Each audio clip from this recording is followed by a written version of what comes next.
भारतीय वायुसेना की ताकत बढ़ाने के लिए मोदी सरकार ने एक बड़ा कदम उठाया है। रक्षा मंत्रालय ने करीब 1 लाख करोड़ रुपए की लागत से 60 नए मल्टी रोल ट्रांसपोर्ट एयरक्राफ्ट खरीदने के लिए टेंडर जारी किया है। सवाल है कि आखिर इन 60 विमानों की जरूरत क्यों पड़ी और इस डील से वायुसेना को कितना फायदा होगा।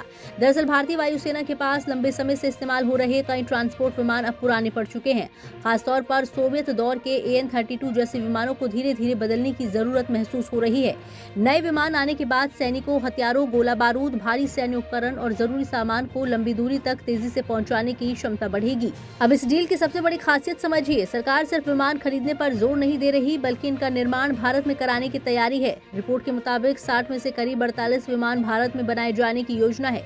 यानी ये डील सिर्फ एयरफोर्स की ताकत बढ़ाने तक सीमित नहीं है बल्कि भारत के एयरक्राफ्ट मैन्युफैक्चरिंग सेक्टर के लिए भी बड़ा मौका है। भारतीय कंपनियों को विदेशी विमान निर्माता कंपनियों के साथ मिलकर काम करना होगा। इस रेस में भारत की कई कंपनियां शामिल हैं। इन नए विमानों की क्षमता सिर्फ सैनिकों को एक जगह से दूसरी जगह पहुंचाने तक सीमित नहीं होगी। आधुनिक युद्ध में एयरलिफ्ट यानी सैनिकों और सैन्य सामान को तेजी से युद्ध क्षेत्र तक पहुंचाना बेहद अहम है।